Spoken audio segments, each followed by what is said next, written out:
Good morning, good morning, good morning. Welcome and come on in and get comfy. I am so grateful to be back for season 3 of the Comerica Business Bootcamp series presented by Comerica Bank and DiscoverHer Worldwide. Summer, I feel like in this moment, we should have like celebrations and like a whole crowd cheering in the background. That's really how I feel in the moment. But welcome everyone. I really have to start by acknowledging that COVID-19 affected communities across the globe. And after having to cancel many of our own annual signature events way back in 2019, we spoke with our friends at Comerica Bank to identify what our next steps to make an impact would be. And so in 2020, we kind of put our heads together and we thought about the idea for business workshops, and we were able to put together 12 workshops on various topics designed to equip entrepreneurs, small business owners, and nonprofit leaders in order to do our part for economic sustainability. And our goal with these workshops is to educate and equip business owners and leadership professionals with the strategies, the tools, and the resources that you can apply to your business immediately. Like, we do not want you to wait. And so then we returned in 2021 to host the second season of the Business Sense Bootcamp series. And combined, these virtual segments have organically reached over 15,000 people. We've had 7,000 virtual platform views, over 7,000, and we've welcomed more than 130 live guests. But what's even more exciting than all of those stats, we partnered with an additional 24 subject matter experts over the last 2 years of this workshop series. And so we are so grateful. We're so honored to be back for season 3 because it's important for us to remain proactive in increasing access to tangible knowledge, as well as developing the professional skills as we begin to figure out how to navigate this post-COVID world together. So we are so excited to be here. And I really have to thank the person behind the yes, the company behind the yes of bringing this vision to life. And that is none other than our friend, Summer Fawcett, who is the National African American Business Development Manager for Comerica Bank. Summer, it is so great to see you again and to have you a part of this vision. How are you? Yes, I'm good. Thank you. We're so excited. It's 2022, another start. So I guess now the boot camps aren't really just to help businesses and grow due to COVID and the pandemic and the social injustice and unrest. It's really just like a thing now. It's just what we do to help and build the community. So I am absolutely in love with this program and your hosting and the numbers and the impact. I mean, it's just astronomical of what you've been able to achieve with just getting into the community saying, okay, this is what we're going to do. Let's go. So I'm hoping that people learn so much from what we discussed in 2020, 2021, but we understand the world changes. I mean, everything changes in the economy, in your business. I mean, any little thing, whether it's government related, political related, so social awareness, anything can make your business change or make the minds of the people who are looking at your business change. So we want to stay top of mind. We want to be able to give the information that actually affects you right now, like at this very moment. So, and I think today's topic is no different than affection or people being affected right now in this very moment. So super excited about today and what we are going to accomplish for 2023. So I look forward to seeing those final numbers, but congratulations on hitting so many, like bypassing all the goals that I even thought that we would hit. So I really don't even think that we knew what we were getting into. I don't even know if we knew how needed these discussions were.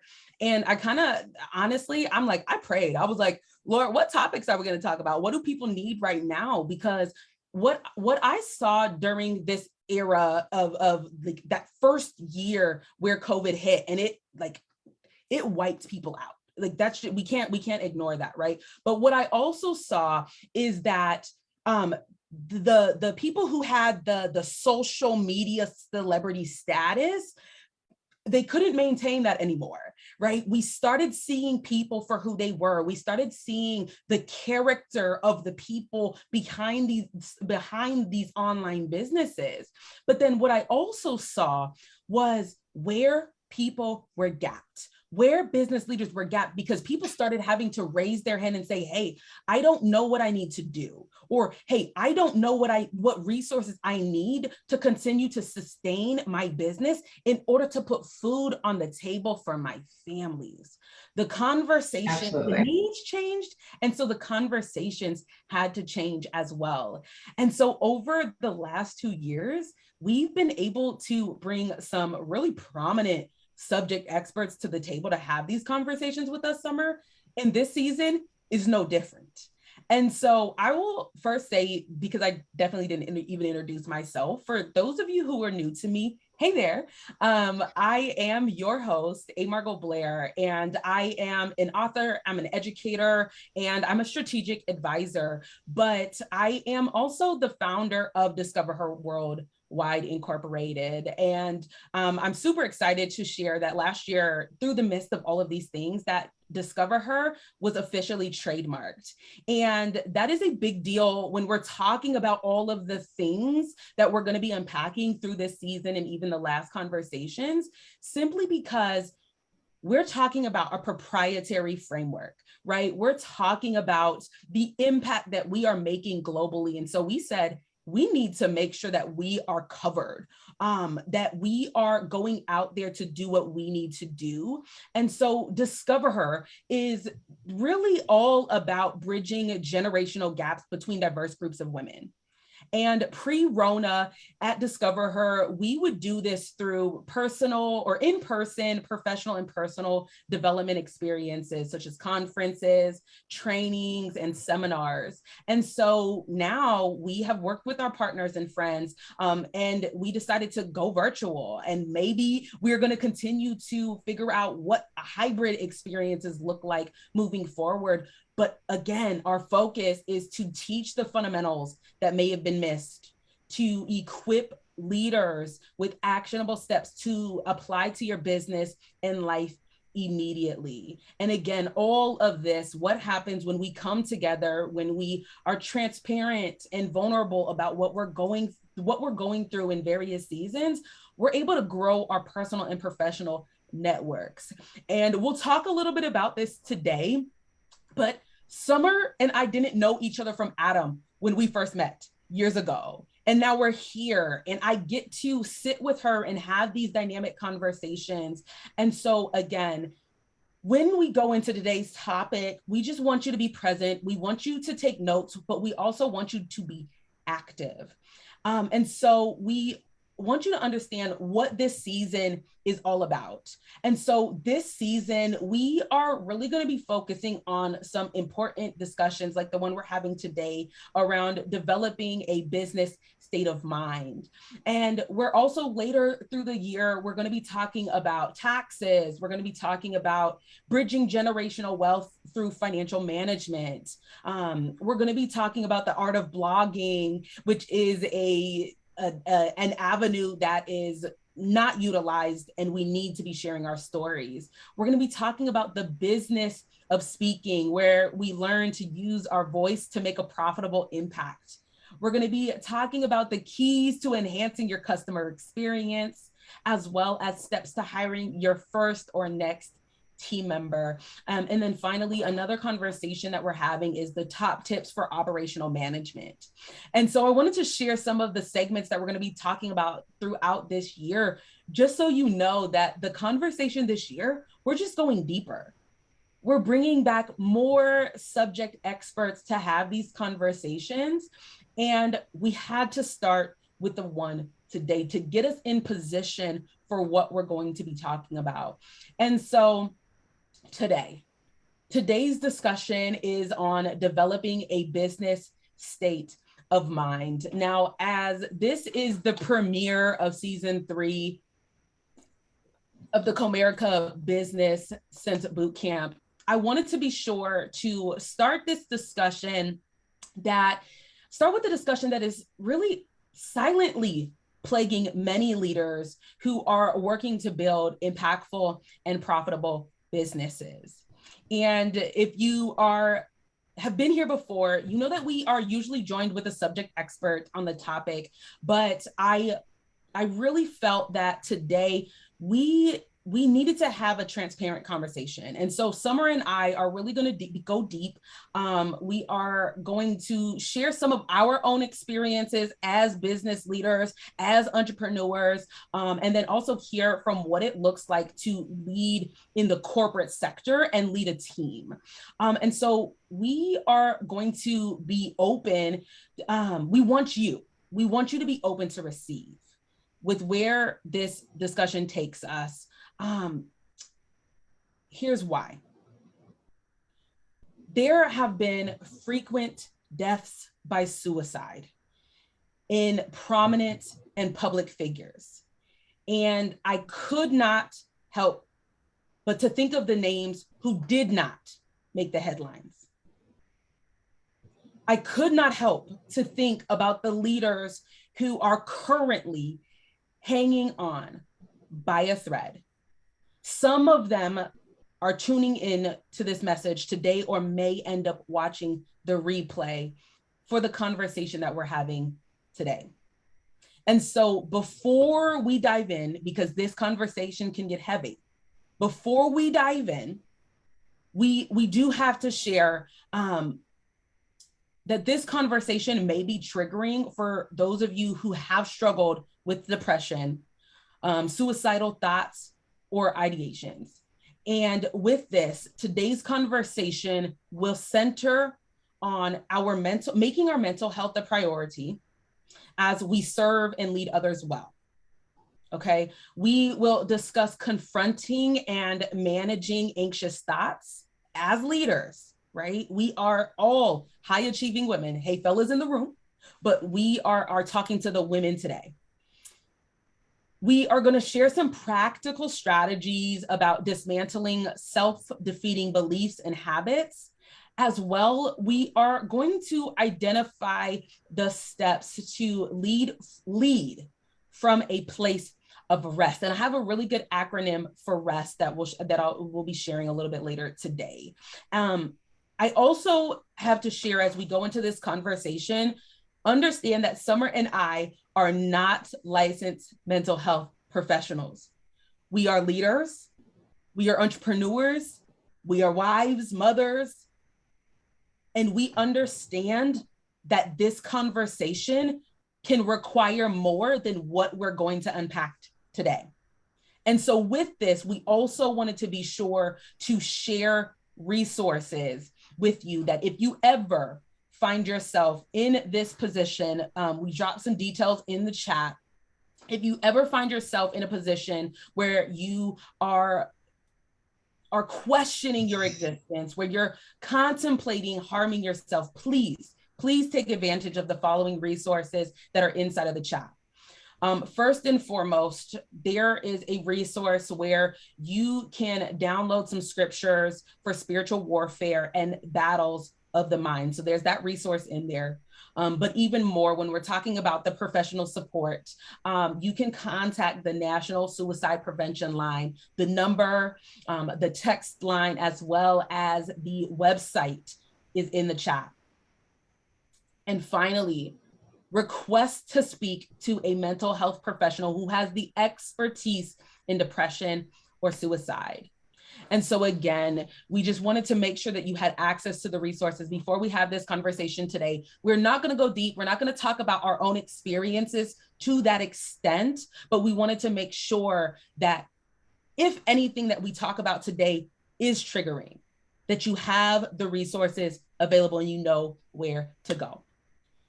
So without further ado, Summer, let us just go ahead and again, dive into this conversation today about developing a business state of mind. Why do you believe that this is an important conversation that we have right now? I know we kind of talked about that a little bit, but why do you believe that as we're going into the season 3, that this is a really great conversation for us to start with about developing a business state of mind? So developing a business state of mind is everything starts in the mind, right? We have to start there before we put pen on paper, before we do a plan, before we put our strategic goals together for 2023. We have to make sure we're in the right mindset to do so. Because if we're still based on something that is affecting us from years past, then our future won't be what we expect it to be. We still have to kind of release those things. And in order to have a fresh mental state, or whatever mental state that you're preferring outside of the one that you're in, we have to get guidance to it. Just like we need guidance for other things, we have to have guidance. And it might not be, so some people might not be like, I'm not looking at suicide. I don't feel depressed. I might be anxious sometimes, but it's more of the lines of, you have to have a release mechanism of some sort. And you might not need specific guidance, but just, someone saying, hey, this is what I do. This is how I cope. This is how I get over things. This is how, I take in the news and able to release it and not hold on to everything, because the news can make it very difficult to manage your day to day. It's not always uplifting. And a lot of times you do need uplifting people around you and an uplifting environment so that you can proceed to be that person who uplifts the community, the people that you impact. Like, it's a lot to be a leader. So you kind of have to lean on the shoulders of others who are doing similar tasks that you're doing. So mental mindset is really the very first thing, because that's where we're attacked the first, and that's where our body follows. So we need to set our mind in a right path before we start going in all the directions we don't want to go. And again, this is why we're here, right? Because you nailed it. You said several really great things. And one that I just want to chime in is about the community. Our personal and professional network is kind of what, we again made reference to that earlier, but it is so big. I have different groups of people in my life. I have my professional networks, but then some of those professional networks develop into friendships or acquaintances, right? But then my sisters, I have a group of women that I know I can call and pray with and say, Mama's struggling, I need help, right? Or your sister's struggling, I need help. And, I need prayer, what have you. And you need to know what is required of those type of relationships. And so again, I want us to spend some time here while we talk about this, because there's this myth that we are, in order to get to the top, we have to isolate and, operate in a silo. And that is a lie. That is a lie. None of us who are leading and blazing trails, if you will, are doing this alone. And I want to approach this from two perspectives. One, entrepreneur side of things. If I did not ask for help, if I did not share my vision, we would not be here today. We would not be having this conversation today. And then from the other side, you wouldn't be in the position that you're in if you didn't share with your leaders in the corporate space saying, hey, here's my vision. Ultimately, I want to get here. Somebody had to put the stamp of approval to give you the promotions and say, you know what? Not only is Summer great in this area, but we need her in this area to meet these goals or to achieve this level of success in even the corporate world. And so you had to develop those relationships again in your work. And so I want us to talk about the personal side and then also go back to that professional side. So for me, as I shared, I have my different groups of people who I know I can call on. And the people, when it comes to the professional relationships, I do not have much experience navigating the corporate world. And so there are people who I reach out to and say, hey, I'm really thinking about pitching this organization. I know you have experience with ERGs, or I know you have experience with the development, the leadership development areas of your corporate company. What should I look at? And they can give me feedback that I can take to my prospective partners or my partners to really help us reach the goals in what we're looking to achieve. So that's the one side.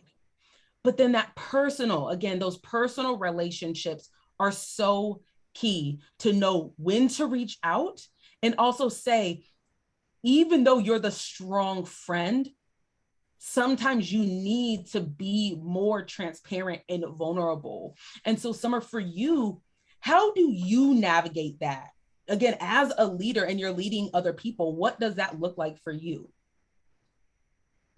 So I'll talk on both sides. So professional and personal. Yeah. With professional, there is an interesting relationship that you have to have in the professional world. This is for business owners. This is for corporate. This is for people doing both. There's a relationship that isn't one-sided. And most times relationships shouldn't be one-sided, but in the business world, it really is very true. You have to be able to provide something and ask for something, and it has to be reciprocated as well. They should be able to provide something and ask for something. It's not just equal, it's more along the lines of I scratch your back, you scratch mine in corporate, in business, because it's not that people are there to make friends, but they're kind of pushed together to form a relationship that will benefit both sides. So when it comes to professional relationships and understanding, now, if you have a relationship, I will make mention of this. If you have a relationship that isn't benefited on two sides, that's a mentorship, okay? Either you're the mentor or the mentee.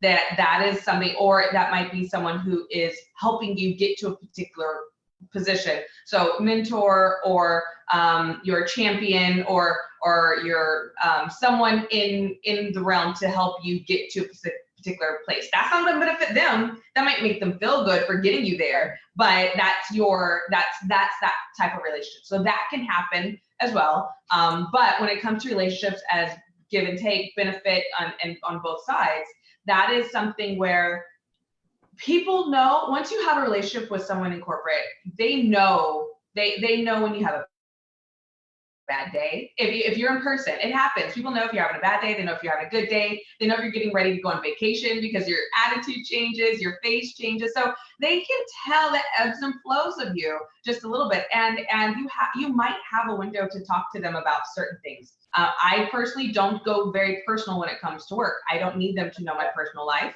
because that's me. I don't want to. But I don't want to know their personal life either. No, but that goes to boundaries, and we're going to unpack that later today. But please keep going, please. That's so good, so important. Yeah, it's being professional, and I understand the whole take me as I am. But this isn't church. This is work. So you're getting paid to do a job, not paid to run your mouth. So when you're there, you need to be professional. You need to do your job very well. If you're having a bad day, most corporations now have so many different areas of medical alertness. So you can go and you can talk to, I don't even know. There's so many different ones. If you go onto your benefits section, if you have benefits with your employer, you have so many different options, especially since COVID. So there was probably options to speak with professional help before, but now you have like a certain amount of hours every year, and it's all approved, and it's typically all paid for. You just contact them and you just start talking. And then most companies also have ways to get help.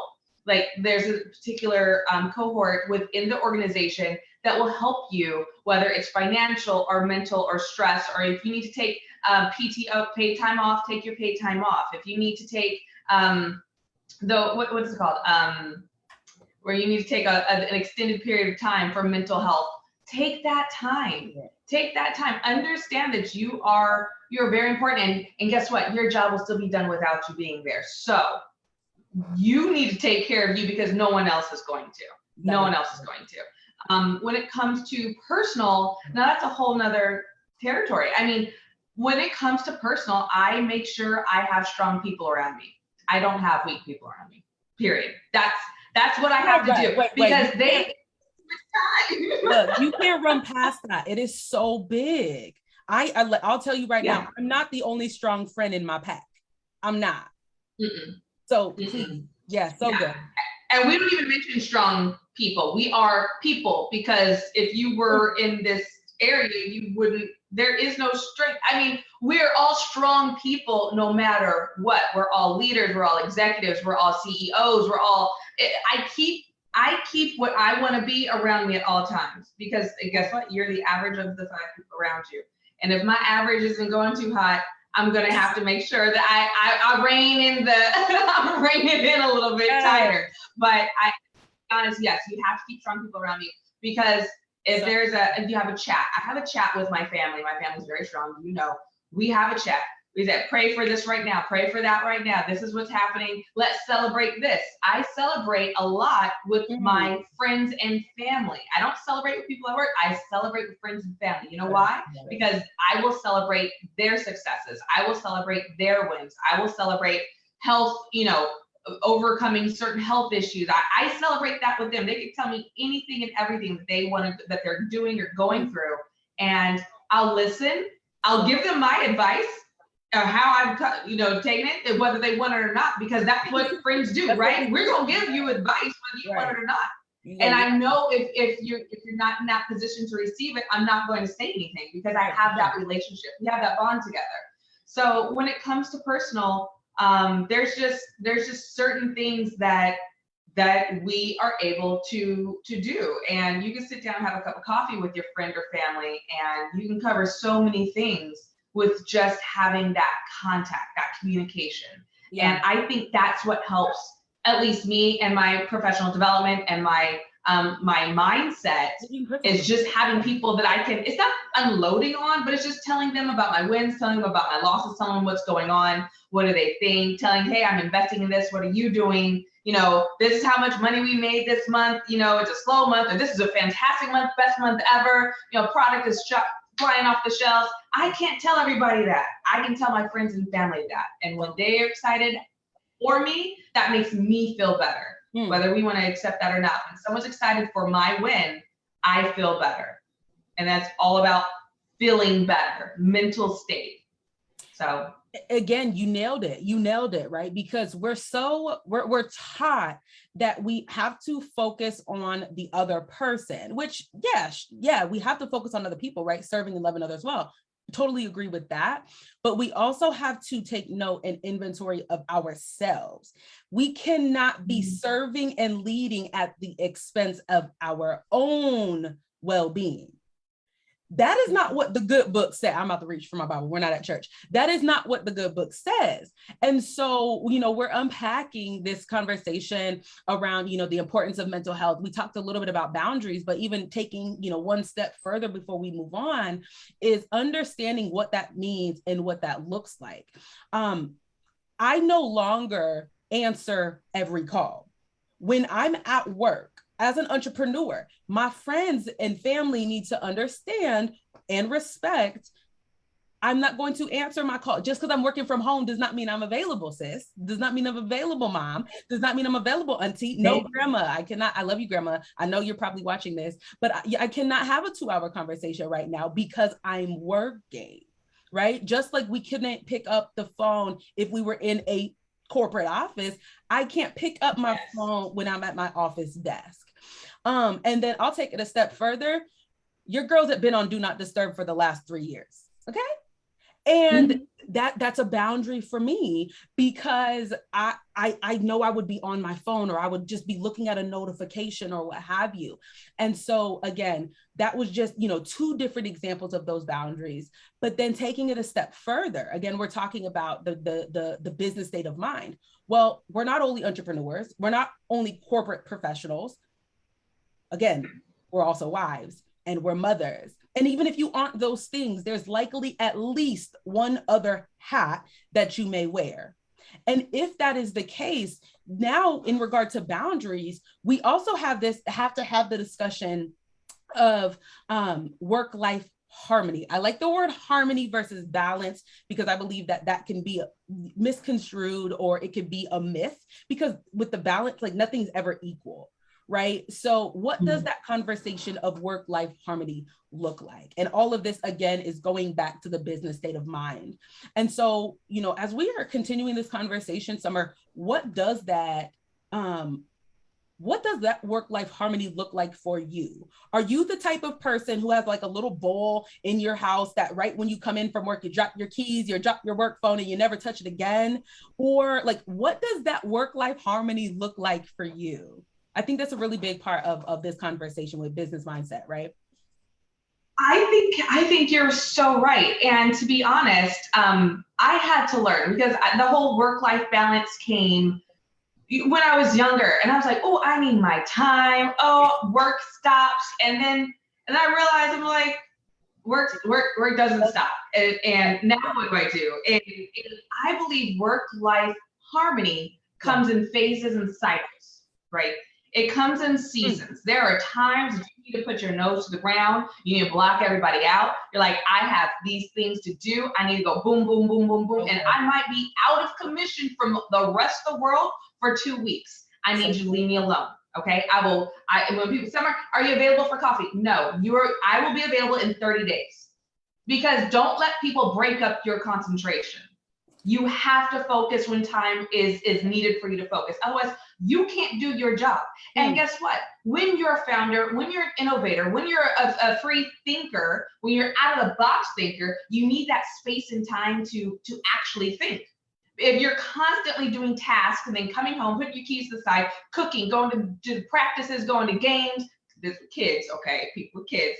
You have Saturdays booked, Sundays for church, then you're having dinner with the family, and Monday you start all over again. When did you have time to even think about expanding your own business?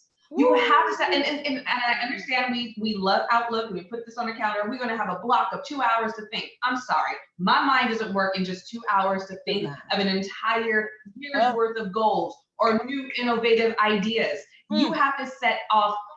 Typically, I come up with the best ideas when I'm on vacation. When I get a whole week and I'm just sitting there not thinking about work, looking at the beach, the water, the mountains, wherever I'm at, I'm like, you know what? That would be a great thing. Let me put it on my phone and I'll tackle that when I get back.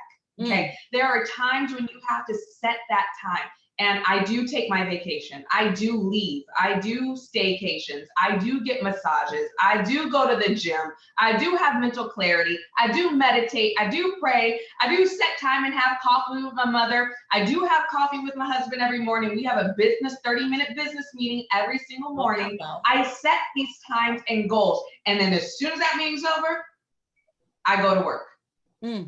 I go to work. And sometimes work doesn't stop until 12 a.m. It happens. But I know on those days, I am working and I'm changing lives and I'm making impactful decisions, and it needs to get done. And I make sure I schedule that other time to take that break when I need to. I don't work 8 to 5. We don't work. Founders, CEOs, we don't work 8 to 5.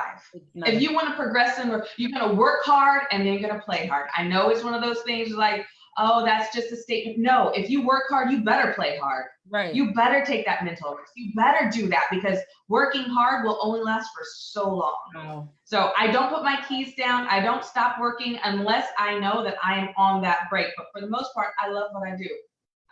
I love what I do. That's a big deal. I work hard on the things that I know that I can manage. If it starts, when things start coming up, you're just like, this is take my breath.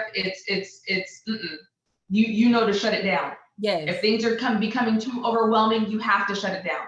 You have to go into prayer time or whatever time it is that you have to do. You need to do a mental break, and then you need to shut it down. Give yourself that PTO. Give yourself that break. And I know CEOs and founders of their own business don't have PTO. So you're gonna have to figure out when you can take a break. And I understand. I was talking to my husband. We have a business. He's like, no, I don't think I can take any time off this year. I said, you lost your mind.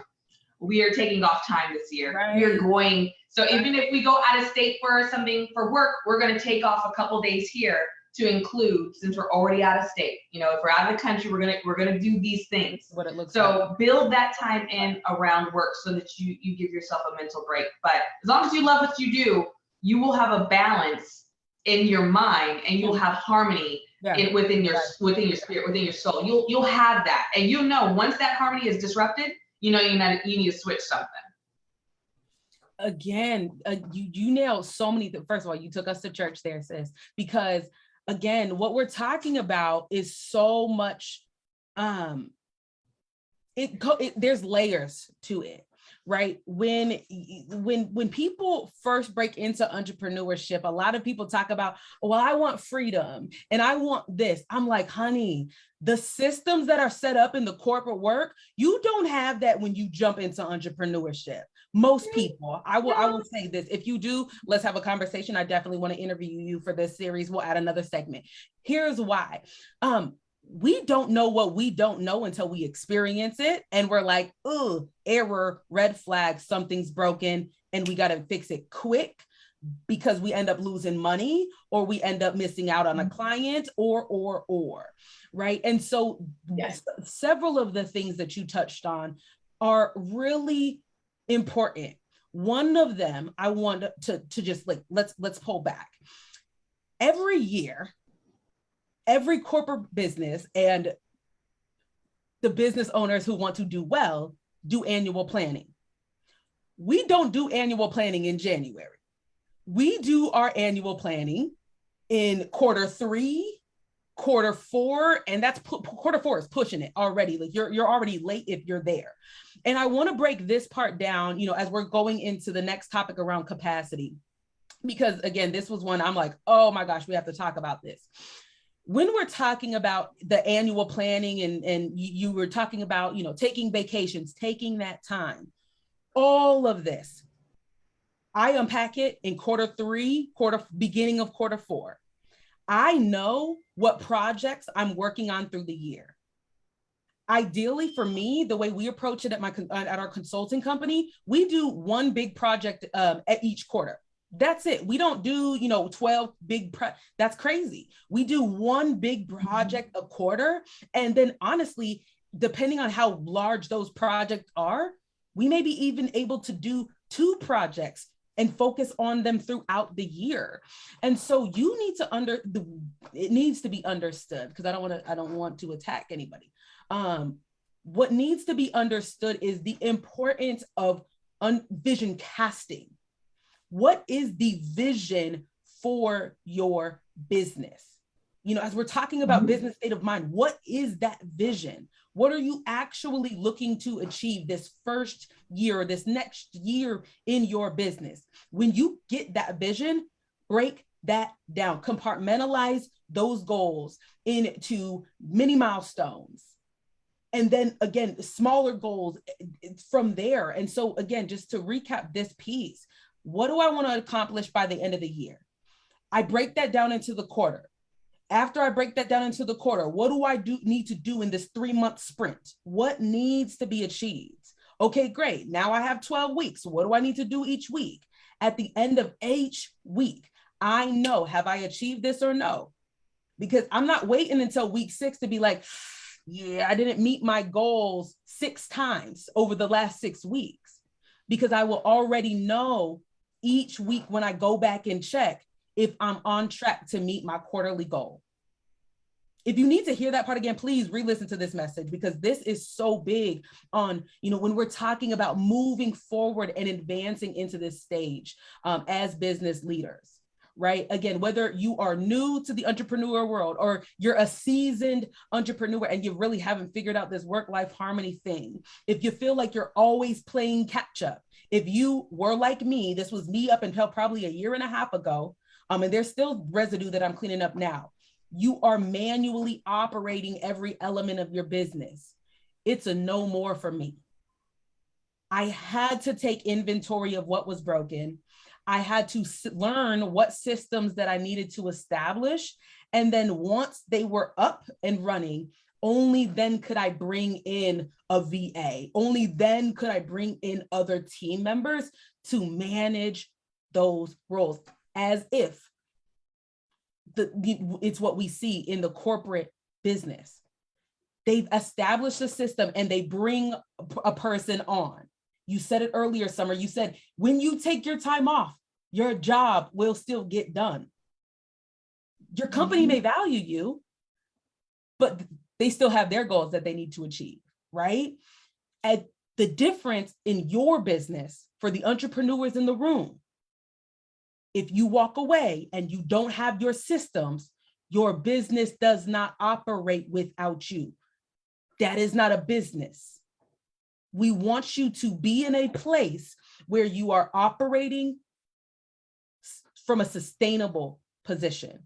If you leave, if you need to take an impromptu sick day, sick week, sick month, sick months, what do you need to do so your business can sustain and continue to operate without you? And I want to just close that loop and say, it starts with that annual planning. And if you did not annual plan for this year, honestly, it's not too late. You just have to do that work now. What do you need to do the rest of this year? And so again, these are the conversations that I want us to begin to have. We're not just talking about going and filing your LLC. We're having deeper conversations than that. We're going deeper than how do you price your service or product. We're going deeper than how do you pick a name for your business. We're going deeper than that, my friends. We are talking about sustainable impact, profitable impact. That's what we're talking about here. Okay. And so I feel like this at this point, Summer, is a really, really great segue to talk about capacity.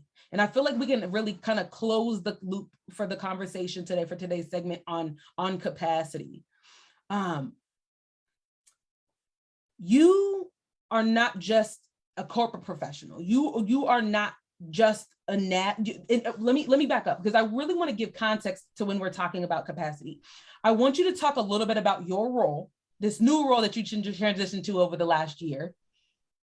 And then also talk about the other roles that you have. And then we're going to unpack this conversation about capacity. So real quick, can you just share for us all, what do you do in your corporate role? And then what else do you do in the world for the people? In the world. So we all know I'm the National African American Business Development Manager for Comerica Bank. I'm also the External Affairs Market Manager for Arizona for the bank.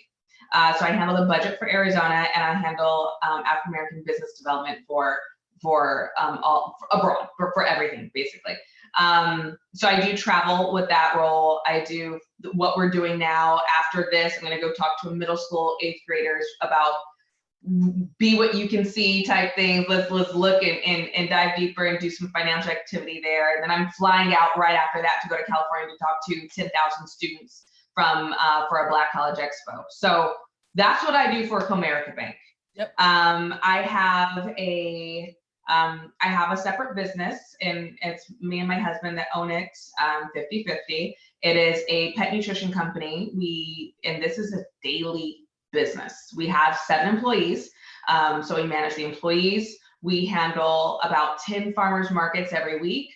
And then we also have retail. We have our product in stores. We have our product in Canada. We have our product, of course, online that we sell to all 50 states. So we have shipments every single day. We have production. We have numbers. We have payroll. We have conference calls. We have, everything, vendors, and all of our contracts are saying, this person's sick, or it's slow over here because half the staff is gone. So COVID has affected that, and we've had to adjust and realign and transition on certain things. But we have slow seasons, we have busy seasons, we have seasons where we have to travel for the business, seasons where we have to stay grounded for the business. So that's what we do for my pet nutrition company. And then we also have, I'm CEO of Fawcett Empowerment Economic Development. It's a nonprofit that I have with my 3 brothers. And we go into schools and small businesses, and we talk about growth. We talk about brighter future, because my younger brothers are criminal defense attorneys. So we go in and talk about, knowing your rights and the legalities and contracts and understanding the trademarks and things like that. And then also my older brother, Dom Fawcett, who talks about social media. He talks about marketing. He talks about branding yourself, commanding presence, understanding your full success and potential within what you do. So I talk all the time. All I do is talk. And it doesn't stop, but I love it because we're impacting our community. We're impacting the people who look like us and breathe like us and think like us, whether they're Black, brown, white, it doesn't matter, but it's a mental set that we do. And I balance all of this, move, I don't know, shift through all this, move through all this like water. I don't know, but it goes with my life. Yeah. And on top of that, I live next door to my parents, to my younger brother and his family, and Dom lives 5 doors down. Jacob, actually, my youngest brother, he lives the furthest away, which is about a half a mile away. So my family is around me at all times. So it's all here. Literally, I went to my sister's house to steal her blow dryer this morning at 7 a.m. because she has a new Dyson. I'm like, I need that. Yes, yes. Literally, that is my life on a daily basis. And then I'm going to just add these 2 things. You said it already because you said you have a business with him, but you are also a wife. You are also a mother.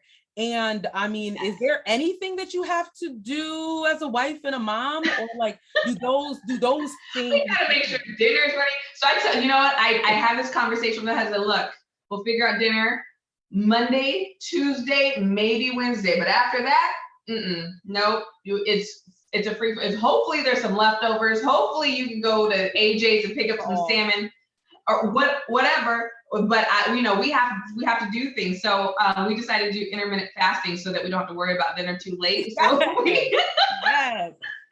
So it's a health thing. It clears your mind so we can work out at 5:30 in the morning. Yes. But it allows us to be like, okay, if you eat by 6, you're good. If you don't eat by 6, then drink some water and have a good day. It helps clear the mind, and it helps keep us on track for working out. Yeah, we do work out. And then my kids, I have 2 boys. They're 15 and 18. One's graduating high school this year. I was going to ASU, WP Carey, super excited about that. But basketball, football. The youngest one asked to try out for volleyball. I said, are you really going to make me go to?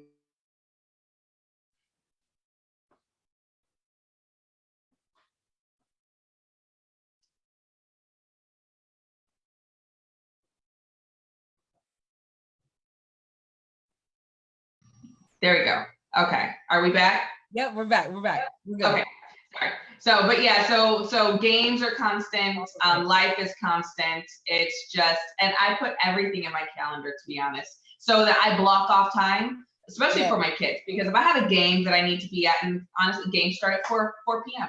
So if I have games that I need to be at, or practices or something for my kids, I put that in my calendar. So if somebody says, hey, Summer, are you available? No, I have 4 hours blocked off for my children. That's it. I don't tell them that, but like, no, I'm not available until 2 weeks from now, or whatever date it is. It's just, I prioritize my family definitely before work. So yeah. No, it's so good. And this is why I wanted to break it down, because I could show mine too, right? We've had conversations backstage on what what life looks like, and then today. And so I'm going to share it just to put them into perspective. And this is by no means to compare anybody's life. If your life doesn't look like ours, that's entirely fine. So you just heard Summer's story, her day to day, her week to week, her life. So for me, I'm very similar.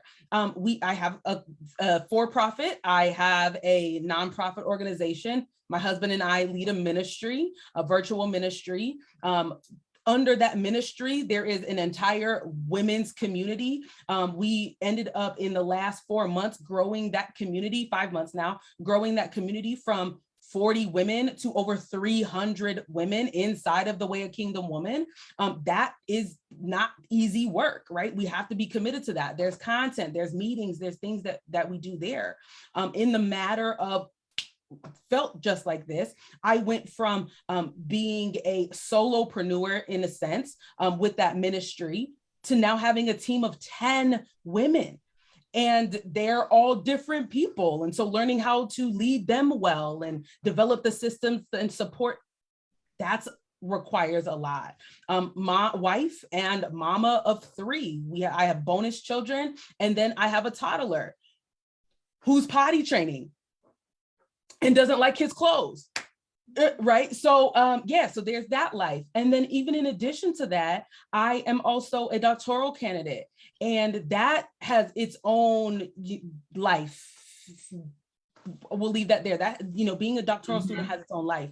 And so I shared that because what we need to understand is we are called to make an impact in this world.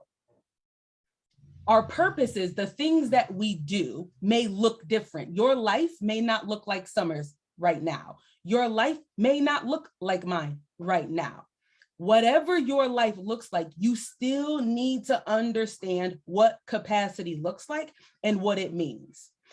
This goes to both actually the boundaries that we referred to earlier, and then also this conversation of capacity in which we're having now.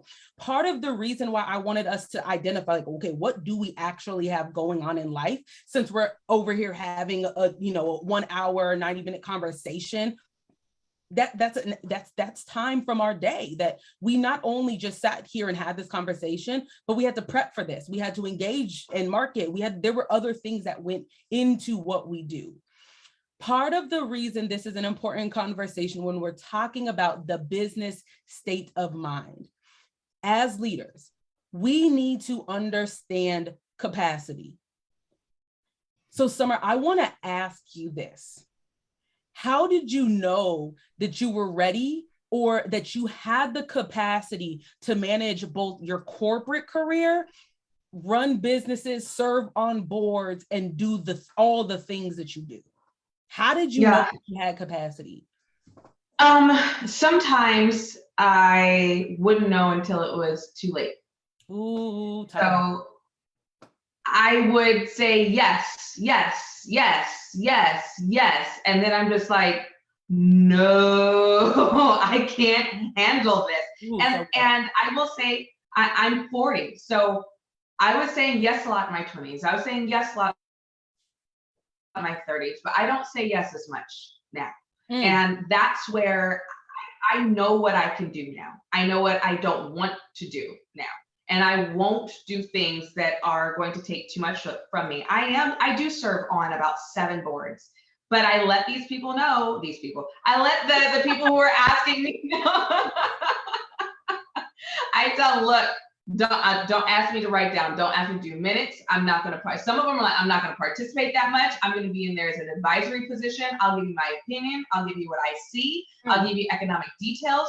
But outside of that, I'm not going to do any chicken dinners. I'm not going to do any golf tournaments unless I'm free and available. Like, don't put me on any committees just to fill a spot.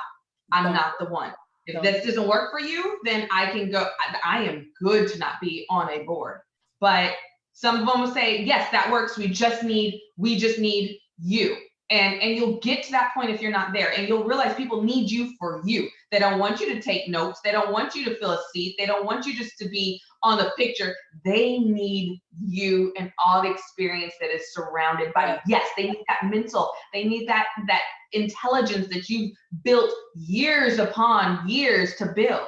So just once you get to that point and you can say no, you can say no. And you can even say, if you're sitting on board, you're like, look, I'll be at 4 meetings this year. These are the dates I'm available. These months I'm busy. These months I'm out. It just happens. When I just took the position for the new board position, I let them know. I said no twice, actually. And then they're like, Summer, we need you. I said, okay, I'll do it, but this is what's going to happen. Right. And they accepted the terms. I'm okay with that. And we're good. So there's things where you're going to realize when you're doing too much, and you're going to have to learn from that. You really do, because there's never going to be a point where like, I've always been on top of my game. I've always been able. No, you're going to take some of these failures and turn them into opportunities to change your future. It will adjust and it will shift. And that's why we make these mistakes when we're younger. We can handle it. Because when you're 40 something, 50 something, and you keep making those same mistakes that you did when you were 20 and 30, you haven't learned from them yet. So you have to be able to say no. You'll have to be, I put notes on my door, working from home, put notes on, leave me alone, I'm on a call. Because they'll text you. My mom came in to give me lotion one time. I was on a video call. I'm like, look, woman. Like you didn't answer your phone. You didn't. I was like, take you and your dog home. Right. So you have to say no, like you said, those boundaries, and you'll learn that capacity. You'll learn your ebbs and flows. You'll know, like, oh, I can handle that. That's not an issue. Or you'll pre-plan meals for your family or whatever, because family is still very important. You never want to remove family from your capacity. But capacity building was really based on experience and understanding how to turn my failures of capacity into being able to say no when I absolutely knew that I wouldn't be able to give my 100% for whatever is needed from me. So yeah. Again, this is so good. And I want to share a few things as we wrap up today's discussion, because again, like it's really important that if you don't know how to navigate the discussion we're having, that is where not even where, but why we started the conversation with acknowledging what has been happening to many people, that, falling into those states of depression and then not knowing how to get out, and then thinking that your only way out is to no longer be here. No. And so we want to do our part to address these discussions and, to have these discussions and open up, hey, there's alternatives to the way you've been doing things. And this by no means is to put down anyone who has lost anyone to suicide. We have to call it exactly like it is. I am the product. My father, when I was 5 years old, he ended his own life. And that was something that I've had to grow with and really have my own battles, not just as a leader, but just as a human. And so I share that as we're talking about this level of capacity. In truth, it went back because I did not have certain boundaries in place. I did not ask for help in seasons where I really needed help, and I struggled. And I struggled to the point where I thought that my only option, nobody knew because I did not tell anybody. In 2018, I struggled and I thought that my only option was to end my life. And so again, part of the reason why I wanted to make sure that we had this conversation, we need to know our limits. We need to know that we have the freedom to say no. We need to know that no is us taking back the power to do what we've been called to do. And so some areas for me, I want us to continue on when we're talking about the practical steps. Every morning from about 4:30 when I wake up to about 7:30, that is, everybody in this house knows that's mama time. Do not talk to me. Don't ask me a question. I don't know. Oh, someone's hungry. Great, cool. You have to wait till 8:05. That is my time where I am just me, present with God, worshiping, doing what I need to do to handle the things that are going to happen the rest of the day. And yes, I'm using the word handle because sometimes it's a lot. Some days it's heavy, right? So I wanted to make sure that point was clear, but then also I do manage the calendar, but I have alarms all throughout my day. And some of them go off and they're simple reminders, stay focused. You got this, girl. You're a great mom, whatever. And it's an alarm at like 10 o'clock when I know I've been working for a few hours and I really have that mom guilt and I want to be with my baby, but I have to finish these pending tasks for my team. I'll have an alarm that goes off and say, you're a great mom. Just so that, for me, again, business state of mind, I have to finish these tasks, but God knows I love my babies, right? You have to identify what you need to do to continue to reinforce that you're out here doing the work that's required of you, that you're not feeling guilty when you have to say, hey, I need 20, 30 minutes. Hey, husband, on your days off, I need you managing some stuff in the house. And being open to have those conversations with your spouse. At this point in my life, I'm a professional homemaker. That's weird to me because because again, for those of you who know me, I wouldn't go anywhere without my laptop in tow. And so with this shift, my husband is working. He was working before, but he's now back in the office now that COVID is, kind of simmered down a little bit, right? So I don't have that help. All the time that I had when I was single a couple of years ago, I don't have that. All that food that was just mine, it's not anymore, right? And so, we can, we have the serious part, and then we also have that comical part, about the sharing and extending ourselves when we, when that's something that's not as familiar with us, but it still all goes back to knowing your capacity, being willing to say, sorry, not in this season, but here's what I can do. Does this work for you? No? Okay, great. Well, maybe we can circle back sometime in the future. And please, please, please, please, do not think that you have to say yes to every opportunity that is presented to you. Some opportunities that are presented to you are designed to distract and derail you from what you are supposed to be doing in this season. As we come to a close with today's discussion, I want to leave you with one thing. This helps me, and this is going to help the other people who are believers. If you're not, still take it in your back pocket. You can change some words around. But I want us to understand as we close out today, it's important that you learn to lead from a place of rest. And I want to share with you this acronym for REST and what it means. And I started practicing it about a year ago, and it has made all of the difference when I've had to say no, when I've had to offboard some corporate clients because because this is the season that I was moving into. And I was like, Lord, my money. But I knew that this was what I had to do. I had to learn to lead from a place of rest. R, reconnect with your source. What fuels you? For me, it was God. I had to reconnect with my source. E, enhance your time in worship. Where do you need to go? What does that time in solitude, away from the world, away from the daily tasks, whether it's going for a walk, going for a hike, going out in nature, what does that look like for you to enhance your time in worship? S is surrender to the will of God. Again, what does surrender look like? What does it look like to make room for the things that you need to do in this season? You need to be mentally prepared for what is required of you in this season. And T, trust the longevity of your process. Do not look at somebody else's progress, their steps, and think that you should be further along than where you are right now in this season. Understand that comparison impedes with your progress. So learn to lead from a place of rest. And please, please, please, only focus on you, what you are required to do in this season, and grow from there.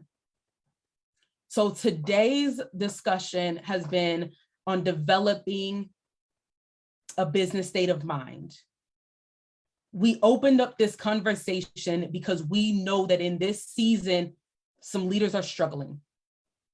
We wanted to have a conversation that centered around leading well while we take inventory and prioritize our mental health. We wanted to talk about boundaries, establishing those boundaries, inviting other people to respect those boundaries and us maintaining them as we do what we've been called to do. And then that third topic that we unpacked today was all around capacity, knowing that we have many hats that we have to wear, but we do not have to reach burnout. We do not have to deplete ourselves. And we do not have to serve or lead at the expense of our own well-being. So Summer, I want to throw it to you before we sign off today. If there is one thing that other business leaders, regardless of where they are on their journey, can take away from today's conversation, what would that one thing be? Based on today's conversation, based on mental health, based on prepping yourself and being self-focused, honestly, you have to just learn how to say no.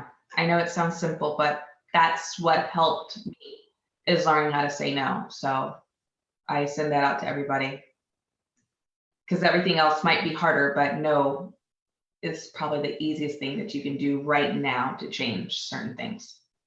That's it. And my one thing is, you don't have to rely on your own strength. Learn to acknowledge where you are and make room to take care of you. Mm-hmm. That is the only way that you can serve and lead effectively. So we are so grateful that you were here, because in truth, you could have been anywhere else in this world, but you were here with us today as we kick off the premiere of the Business Sense Bootcamp Season 3. So stay tuned. We're going to be back every month through the rest of this year. We have some really great discussions that are coming your way. We have some powerhouses who are going to join us as guest experts through this season. Stay plugged in, stay connected. Until next time, continue making an impact. God bless.